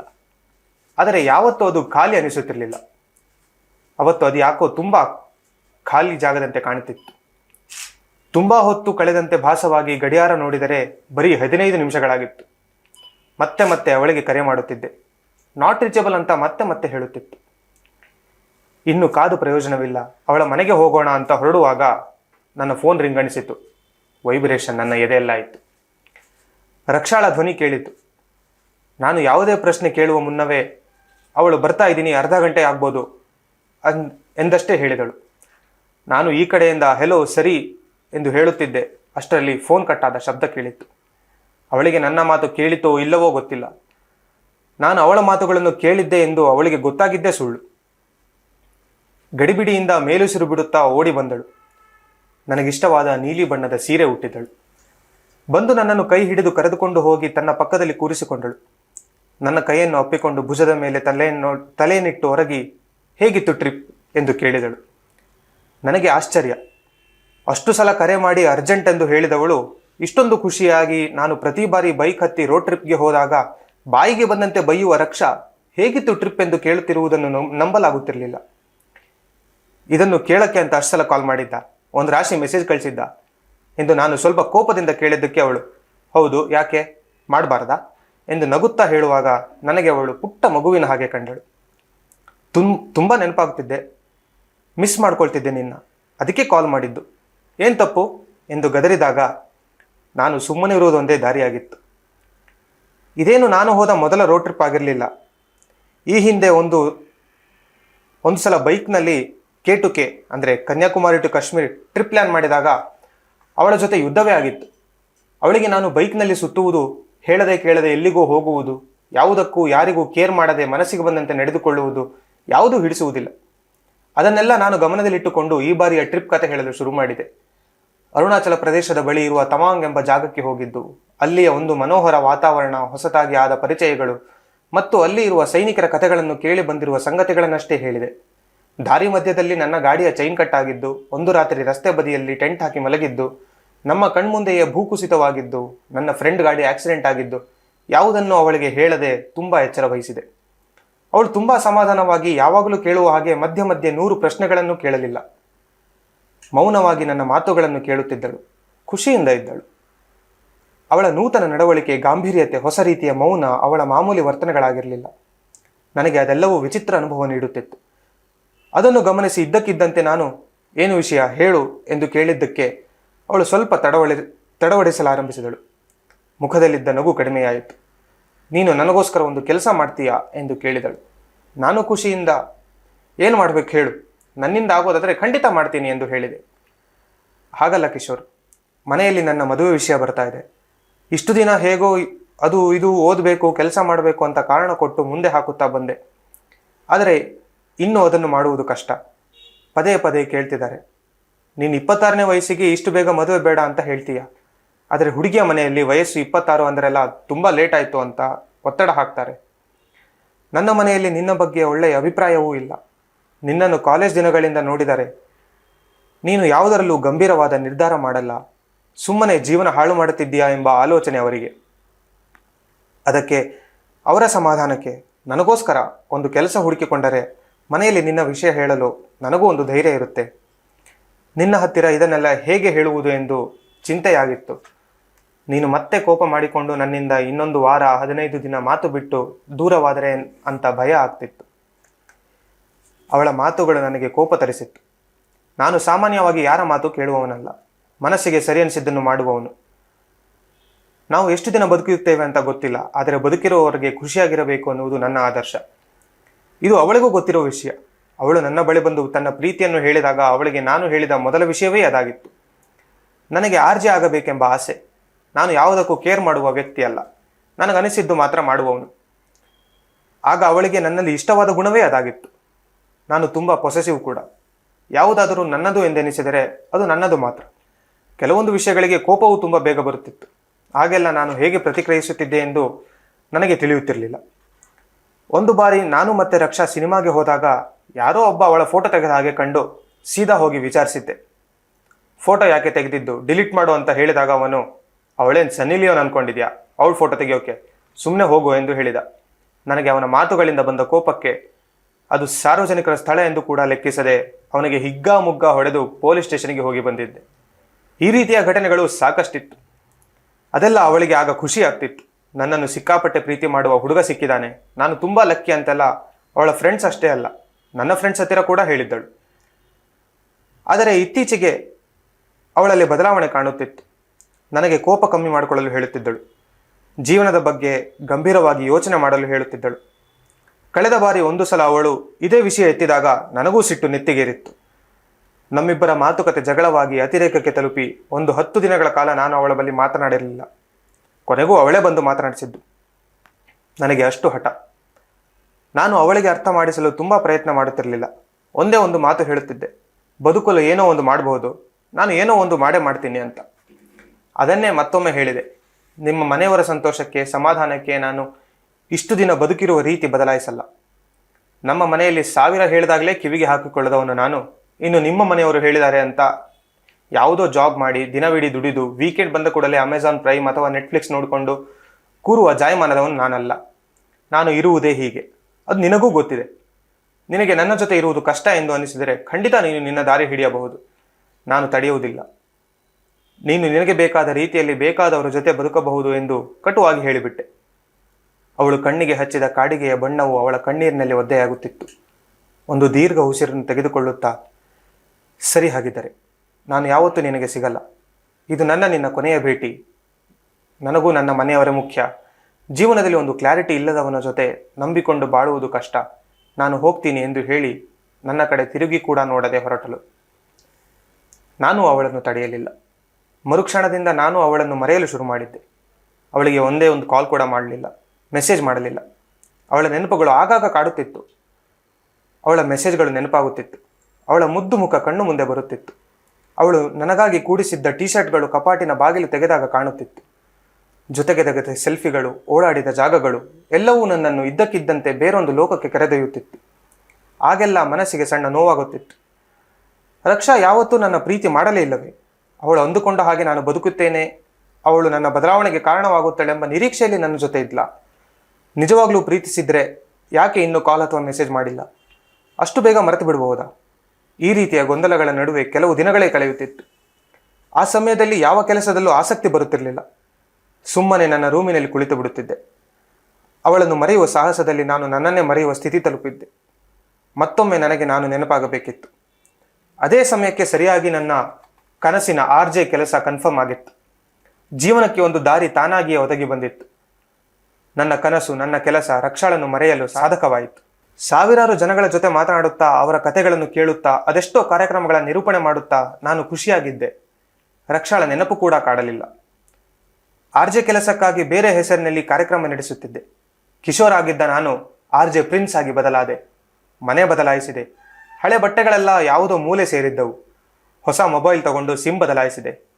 ಫೋಟೋಗಳೆಲ್ಲ ಉಳಿಸಬೇಕಾ ಅಥವಾ ಡಿಲೀಟ್ ಮಾಡಲಾ ಎಂದು ಮೊಬೈಲ್ ಕೇಳಿದಾಗ ಎಲ್ಲವೂ ಹೊಸತಾದಾಗ ಹಳೆ ಫೋಟೋಗಳು ಯಾಕೆ ಎಂದು ಡಿಲೀಟ್ ಮಾಡಲು ಅಪ್ಪಣೆ ಕೊಟ್ಟೆ. ಹಳೆ ಮೆಸೇಜ್ಗಳು ಇರಲಿಲ್ಲ. ಜೀವನ ಹೈವೇಯಲ್ಲಿ ಸಾಗುತ್ತಿತ್ತು. ಯಾವುದೇ ಸ್ಪೀಡ್ ಬ್ರೇಕರ್ಗಳಿರಲಿಲ್ಲ. ಹೊಂಡ ಗುಂಡಿಗಳಿರಲಿಲ್ಲ. ತುಂಬ ದೂರ ಬಂದು ನಿಂತಾಗ ನನ್ನ ಫ್ರೆಂಡ್ಸ್ ಎಲ್ಲರೂ ನನ್ನನ್ನು ನೋಡಿ ಆಶ್ಚರ್ಯಪಟ್ಟರು. ಜೀವನದಲ್ಲಿ ಶಿಸ್ತು, ಯೋಚನೆಯಲ್ಲಿ ಗಾಂಭೀರ್ಯತೆ, ಮಾತುಗಳಲ್ಲಿ ಹಿಡಿತ, ಬಿಟ್ಟಿರುವ ಕೋಪ, ಕೆಲಸದಲ್ಲಿ ನಿಷ್ಠೆ ಇದನ್ನೆಲ್ಲ ಕಂಡು ಶಾಕ್ ಆಗಿದ್ದರು. ಅವರು ನನಗೆ ಈ ರೀತಿ ನೀನು ಮೊದಲೇ ಆಗಿದ್ದರೆ ರಕ್ಷಾ ನಿನ್ನ ಜೊತೆಗೆ ಇರ್ತಿದ್ಲು, ಅವಳು ಕೇಳಿದ್ದು ಇದನ್ನೇ ಅಲ್ವಾ ಅಂತ ಹೇಳಿದರು. ಮಳೆಗಾಲ ಶುರುವಾಗಿ ಸ್ವಲ್ಪ ಕಾಲವೇ ಆಗಿದ್ದರೂ ನನ್ನ ಮನಸ್ಸು ಆಗ ಒದ್ದೆಯಾಗಲು ಶುರುವಾಯಿತು. ಅವರು ಹೇಳಿದ ಮಾತು ಹೌದು ಎಂದೆನಿಸಿತು. ಆದರೆ ನಾನು ಅವಳಿಗೆ ಹೇಳಿದ್ದು ಇದನ್ನೇ ಆಗಿತ್ತು. ಅವಳು ಅರ್ಥ ಮಾಡಿಕೊಳ್ಳಬೇಕಿತ್ತು ಎಂದು ನನಗೆ ನಾನೇ ಸಮರ್ಥನೆ ಮಾಡಿಕೊಳ್ಳುತ್ತಿದ್ದೆ. ಅವಳು ನನ್ನ ಬಾಳಲ್ಲಿ ಇದ್ದಾಗ ಬಯಸಿದ ಬದಲಾವಣೆ ಅವಳು ನನ್ನ ಬಿಟ್ಟು ಹೋದ ಮೇಲೆ ಆಗಿತ್ತು. ಅವಳು ಇದ್ದಾಗ ನಾನು ಬದಲಾಗಲಿಲ್ಲ. ಈಗ ನಾನು ನನಗೆ ಗೊತ್ತಿಲ್ಲದೆ ಬದಲಾಗಿದ್ದೇನೆ. ಆದರೆ ಅದನ್ನು ನೋಡಲು ಅವಳೇ ಇಲ್ಲ. ಇವೆಲ್ಲವೂ ನನ್ನ ಮನಸ್ಸಿನ ಮೇಲೆ ಪ್ರಭಾವ ಬೀರಿತ್ತು. ನನಗೆ ಯಾವುದಾದರೂ ಬ್ರೇಕ್ ಬೇಕಿತ್ತು. ತುಂಬ ದಿನಗಳ ನಂತರ ಒಂದು ಗ್ರೂಪ್ ರೈಡ್ ಹೋಗುವ ಪೋಸ್ಟ್ ಇನ್ಸ್ಟಾಗ್ರಾಮ್ನಲ್ಲಿ ನೋಡಿದ್ದೆ. ನಾನು ಕೆಲಸದ ನಡುವೆ ರೈಡ್ ಹೋಗದೆ ತುಂಬ ದಿನಗಳಾಗಿತ್ತು. ಅದಕ್ಕೆ ಅವರನ್ನು ಸಂಪರ್ಕಿಸಿ ನಾನು ನನ್ನ ಬೈಕ್ಗೆ ಸಣ್ಣ ಪುಟ್ಟ ರಿಪೇರಿಗಳನ್ನು ಮಾಡಿಸಿ ಅವರ ಜೊತೆ ಸ್ಪಿತಿ ವ್ಯಾಲಿ ಕಡೆ ಹೊರಟೆ. ಆ ಟ್ರಿಪ್ಪಿನಲ್ಲಿ ಹಲವಾರು ಬೈಕರ್ಸ್ ಇದ್ದರು. ಕೆಲವು ಹುಡುಗಿಯರೂ ಇದ್ದರು. ಅಲ್ಲಿ ನನಗೆ ಪರಿಚಯವಾದವಳು ನಯನ. ಅವಳು ಕೂಡ ನನ್ನ ಹಾಗೆ ಯಾವುದನ್ನು ತುಂಬ ಸೀರಿಯಸ್ ಆಗಿ ಸ್ವೀಕರಿಸುವ ಸ್ವಭಾವದವಳಲ್ಲ. ಅವಳಿಗೆ ಜೀವನದಲ್ಲಿ ಖುಷಿಯಾಗಿರುವುದೇ ಮುಖ್ಯ.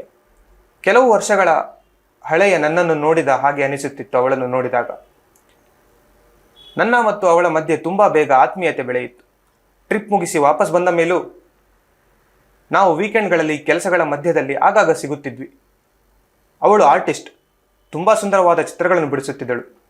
ಅವಳಲ್ಲಿ ನಾನು ನನ್ನನ್ನೇ ಕಂಡುಕೊಂಡೆನೋ ನನಗೆ ಗೊತ್ತಿಲ್ಲ. ಆದರೆ ಅವಳು ತುಂಬ ಇಷ್ಟವಾಗುತ್ತಿದ್ದಳು. ನನ್ನ ಹೃದಯದಲ್ಲಿ ಕೂಡ ಅವಳು ಪ್ರೀತಿಯ ರೇಖೆ ಎಳೆದಿದ್ದಳು. ಆದರೆ ನಾನು ಅವಳಿಗೆ ನನ್ನ ಮನಸ್ಸಿನ ಭಾವನೆಯನ್ನು ವ್ಯಕ್ತಪಡಿಸುವ ಮುನ್ನವೇ ಅವಳು ನನಗೆ ಮ್ಯಾರೇಜ್ ಪ್ರಪೋಸ್ ಮಾಡಿದ್ಲು. ನನಗೂ ಅದೇ ಭಾವನೆ ಇತ್ತು. ಆದರೂ ನಾನು ಅದು ಯಾಕೆ ಹಾಗೆ ಮಾಡಿದೆ ಎಂದು ಗೊತ್ತಿಲ್ಲ. ನಾನು ನನಗೆ ಸ್ವಲ್ಪ ಸಮಯ ಬೇಕು ಎಂದು ಹೇಳಿದೆ. ಮನೆಗೆ ಬಂದು ಯೋಚಿಸಿದೆ. ನನಗೂ ಅವಳು ಇಷ್ಟ. ಆದರೆ ಯಾಕೆ ಅಲ್ಲಿ ಅವಳ ಪ್ರಶ್ನೆಗೆ ಉತ್ತರ ನೀಡಲು ಧೈರ್ಯ ಸಾಲಲಿಲ್ಲ.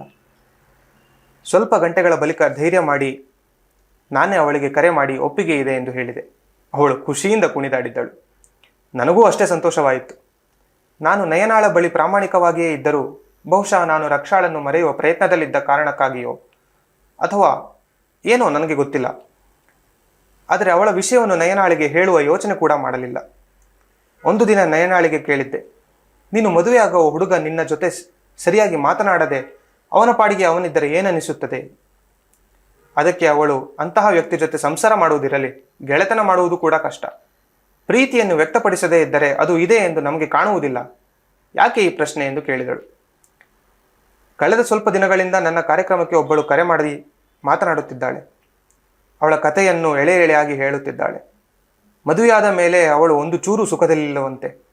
ಗಂಡ ಯಾವುದೇ ಕಿರುಕುಳ ಕೊಡುತ್ತಿಲ್ಲ. ಆದರೆ ಒಂದೇ ಒಂದು ಮಾತು ಕೂಡ ಆಡದೆ ಕೆಟ್ಟು ಬಿದ್ದ ರೇಡಿಯೋದ ಹಾಗಿರ್ತಾನಂತೆ. ವಿಚಿತ್ರ ಅಲ್ವಾ? ಅವಳ ಪರಿಸ್ಥಿತಿಯನ್ನು ಕಲ್ಪಿಸಿಕೊಂಡು ನಯನಾಳಿಗೂ ತುಂಬ ದುಃಖವಾಯಿತು. ನಮ್ಮ ಮದುವೆಯ ದಿನ ಹತ್ತಿರವಾಗುತ್ತಿರುವಾಗ ಒಂದು ಅಪರಿಚಿತ ನಂಬರಿನಿಂದ ಕರೆ ಬಂತು. ನಾನು ಪ್ರೇಕ್ಷಾ, ರಕ್ಷಾಳ ತಂಗಿ. ನನಗೆ ಹೇಗೆ ಪ್ರತಿಕ್ರಿಯೆ ನೀಡುವುದೆಂದು ತಿಳಿಯದೆ ಮೌನವಾಗಿ ನಿಂತಿದ್ದೆ. ಮೆಲ್ಲಗಿನ ಸ್ವರದಲ್ಲಿ ಹೇಳು ಎಂದು ಹೇಳಿದೆ. ರಕ್ಷಾ ತನ್ನ ಜೀವನದಲ್ಲಿ ಒಂಚೂರು ಖುಷಿಯಾಗಿಲ್ಲ. ಅವಳು ಮದುವೆಯಾದ ಮೇಲೆ ಗಂಡ ಒಂದು ದಿನವೂ ಸರಿಯಾಗಿ ಮಾತನಾಡಲಿಲ್ಲ. ಕೆಲಸ ಅಂತ ಹೊರಗೆ ಹೋಗ್ತಾನೆ, ಮನೆಗೆ ಬರ್ತಾನೆ, ಮಲ್ಕೊಳ್ತಾನೆ. ಅಡುಗೆ ಕೂಡ ಅವನಿಗೆ ಬೇಕಾಗಿದ್ದು ಅವನು ಮಾಡಿಕೊಳ್ತಾನೆ, ಇವಳಿಗೆ ಬೇಕಾಗಿದ್ದು ಇವಳು. ಅಮೆರಿಕಾಗೆ ಹೋದಾಗಿನಿಂದ ಅವನು ಹೀಗಿದ್ದಾನಂತೆ. ಪ್ರತಿದಿನ ನನಗೆ ಕಾಲ್ ಮಾಡಿ ಅಳ್ತಾಳೆ. ಮನೆಯಲ್ಲಿ ಹೇಳಿದರೆ ಸ್ವಲ್ಪ ದಿನ ಆದಮೇಲೆ ಸರಿ ಆಗ್ಬೋದು ಅಂತ. ಈಗ 4 ವರ್ಷಗಳೇ ಆಗಿದೆ. ಅಕ್ಕನಿಗೆ ಒಬ್ಬಳೇ ಇದ್ದು ಒಂಟಿತನದ ಹಿಂಸೆಯನ್ನು ಅನುಭವಿಸಿ ಅವಳು ಹುಚ್ಚಿ ಆಗ್ತಾಳೆ. ಮಾನಸಿಕವಾಗಿ ಅವಳಿಗೆ ಹಿಂಸೆ ಆಗ್ತಿದೆ. ಅದೆಷ್ಟೋ ಸಲ ಬಾತ್ರೂಮ್ಗೆ ಹೋಗಿ ಬಾಯಿಗೆ ಬಟ್ಟೆ ತುರುಕಿಕೊಂಡು ಗಂಟಲು ಹರಿಯುವಷ್ಟು ಜೋರಾಗಿ ಕೂಗ್ತಾಳಂತೆ. ಅವಳು ನಿಮ್ಮನ್ನು ತುಂಬ ಇಷ್ಟಪಡ್ತಿದ್ಲು. ಮನೆಯಲ್ಲಿ ಒಪ್ಸಕ್ಕೆ ತುಂಬ ಪ್ರಯತ್ನ ಮಾಡಿದ್ಲು. ಆದರೆ ಅಪ್ಪ ಆತ್ಮಹತ್ಯೆ ಮಾಡಿಕೊಳ್ಳುವುದಾಗಿ ಹೆದರಿಸಿದಾಗ ಅವಳಿಗೆ ವಿಧಿ ಇರಲಿಲ್ಲ. ಅವರ ಮಾತಿಗೆ ಒಪ್ಪಿಕೊಳ್ಳಬೇಕಾಯಿತು. ಅವಳಿಗೆ ಅವನನ್ನು ಬಿಟ್ಟು ಬಾ ಇಲ್ಲಿ ಅಂದರೆ ಕೇಳ್ತಿಲ್ಲ. ನಾನು ಸತ್ರು ಇಲ್ಲೇ ಸಾಯ್ತೀನಿ, ನಾನು ಆಯ್ಕೆ ಮಾಡಿಕೊಂಡಿದ್ದು ನಾನೇ ಅನುಭವಿಸ್ತೀನಿ ಅಂತಿದ್ದಾಳೆ. ದಯವಿಟ್ಟು ನೀವಾದರೂ ಅವಳಿಗೆ ಬುದ್ಧಿ ಹೇಳ್ತೀರಾ? ನೀವು ಹೇಳಿದರೆ ಕೇಳ್ತಾಳೆ. ನಾಳೆ ಅವಳು ಗಂಡನ ಜೊತೆ ವಾಪಸ್ ನ್ಯೂಯಾರ್ಕ್ಗೆ ಹೋಗ್ತಾಳೆ. ನೀವು ಹೇಳಿದರೆ ಇಲ್ಲೇ ಇರ್ತಾಳೆ. ಪ್ಲೀಸ್. ಮೌನದ ಸುಳಿಯಲ್ಲಿ ಸಿಲುಕದಂತಾಗಿತ್ತು ನನಗೆ. ಮೊದಲಾಗಿದ್ದರೆ ನಾನು ಬಾಯಿಗೆ ಬಂದದ್ದು ಏನಾದರೂ ಹೇಳಿಬಿಡುತ್ತಿದ್ದೆ.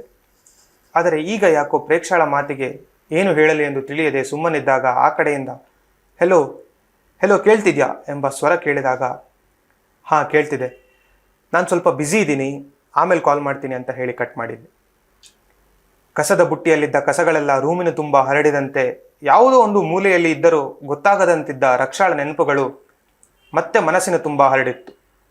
ಹಳೆಯ ಘಟನೆಗಳು ನೆನಪುಗಳೆಲ್ಲವೂ ಪ್ರವಾಹದಂತೆ ಧಾವಿಸಿ ಬಂತು.